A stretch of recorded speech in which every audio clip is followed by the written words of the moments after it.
Hi guys, welcome back to my YouTube channel. This is your boy Varun Chopra, and today I'll be telling you 5 top things that you have to get your hands on as soon as you land in UK. I know a lot of YouTubers have also made this video, but I think everyone has their own style of telling things, and I'll tell you what my approach towards them is and how important things are to me and what are my opinion about things in particular. Let's get to that. So the first and the most important thing that I think you should get your hands on as soon as you land in the UK is a SIM card.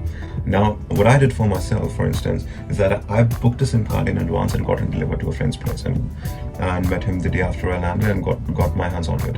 Now, also, when you go to the UK Visa and Immigration Department back in India, they also give you a free SIM card. At least that was the case when I went there for my visa appointment. So that was from Libara. There are other companies like Voxy, which is my personal favorite, which is the one that I use, and Vodafone, O2, W. So you could get any of them, but my personal recommendation would be Voxy because it has great plans. I personally pay about 12 to 15 pounds a month, which gives me 25 to 30 GB of internet, which might not seem much as compared to what we have back in India, which is like on an average 2 to 3 GB per day. But in here, trust me, in UK, I probably consume 5 out of the 25 GB that is given to me because this plan excludes YouTube, social media, on like WhatsApp and Instagram, of course, for the video calling and audio calling, but just the messages and scrolling on Instagram. All these things are not included in that 25 GB. So, and also, most of the time you're in a Wi-Fi zone, either at university or at your accommodation or otherwise as well, because at most of the places in UK you get a free Wi-Fi. So basically, the time when you'll actually use the data as a part of the plan is when you're using maps or something to get to places, or maybe watching something outside, which is not quite frequent, at least for me. So I would recommend getting a SIM from Voxy. Moving on, the next thing that is very, very important is your BRP. Now you might notice after you get your visa from UK Visa and Immigration Department that your allowance to stay in the UK might be valid for the next 3 months after you landed. Like it could be till November, it could be till December tops.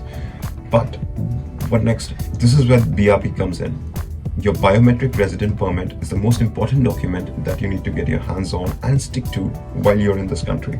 You could either collect it from your university or your nearest post office. That would be mentioned on the letter that you get from your UK Visa and Immigration Department or from the university. So in my case, it was my university, not the campus that I study in, the Canary Wharf campus, but UCL's main campus. So I think after a couple of days of landing, I booked an appointment for BRP collection at the university and got my hands onto it. Now this is very, very important. There are students who use this BRP to get entry into various clubs or events as an age proof, but I would not recommend doing that because if this is lost, getting it back is like 150 pounds. So I would rather recommend getting a provisional one for 20-30 pounds by logging onto the website. Now moving on, the next important thing is your student ID. You go to the university's website, you book a time slot for collecting your student ID. I would recommend booking it on the same day, in the same hour as you booked your BRP if you live far from the campus, so that you don't have to go again just to get your iCard, get both the things done together if your collection point for your BRP is university, that is. So get your student ID. There are a lot of student discounts offered in London or perhaps the UK, but so for that you need your student ID. Another thing that you can do for getting discounts in UK is using a Totum ID. I'll make a separate video about the student discounts in UK. I know I've been off YouTube for a while. It was only because I was acclimatizing myself to the country, to my university, and I was busy, of course, with the assignments. But now that I have a little bit of time, I promise I'll be a little more consistent with my YouTubing. So get your student ID. The next important thing that you need to get done after you land in the UK is open a bank account. Now, I would recommend Lloyds or HSBC. Barclays is actually very good, but Barclays generally has a long queue and you have to go to one of the branches to get your documents verified, which is not the case in Lloyds or HSBC. The whole process was online, and I think it took me a couple of weeks to get everything done tops because of some complications for HSBC, and I got my card from Lloyds in a week. 10 days tops. So the process was very convenient, very smooth, and the usage is great. So do that. open a bank account. Another pro tip that I would like to give here is regarding transfer of funds from an Indian bank account to your UK bank account or vice versa. I would recommend using Western Union. It doesn't have a lot of surcharge. Of course, it charges you, for example, if the conversion rate INR to GBP is 99.5 rupees per pound, then it'll cost you 100 rupees per pound. So it's close to 50 paisa, but it's fine.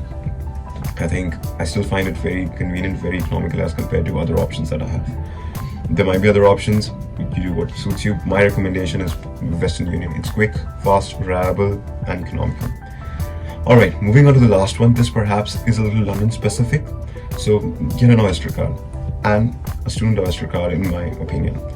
If you're going to stay in London, if your university is in London, then you are definitely going to be a frequent traveler on the tube or on the bus. So for that, you need an Oyster Card. You could also use Apple Pay or your bank card to directly tap, but I would recommend getting an Oyster Card because A, it has a cap of £5 to £7, depending upon the card that you have, per day. So it saves you money. I don't think that's the case with Apple Pay. At least I haven't used it, so I don't know. But that's definitely a perk with the Oyster Card.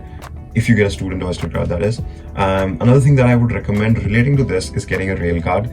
It's for £30. If you go to the TOEFL website, you can buy it.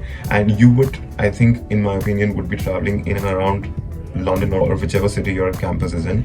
So getting a rail card is definitely beneficial. It cuts down costs by 33% approximately when you're traveling around. And if you're in London, then on national rail services or in the DLR or in any other line like the Elizabeth, you do get some discounts on traveling at off-peak hours if you have a rail card linked to your Oyster Card. So definitely get that. Now about my upcoming videos, I know students have been reaching out to me regarding my previous videos, so thank you for showing love, thank you for recognizing my efforts.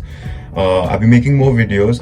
I can't promise that I'll do that on a regular basis because it definitely depends upon the kind of assessments that I'm going through at the university.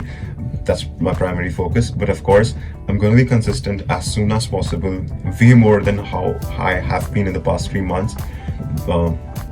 Definitely stay tuned to the channel. अगर आपको video अच्छी लगे, please like it. If you love the video, kindly subscribe to the channel. That's all from my side. This is VC signing off.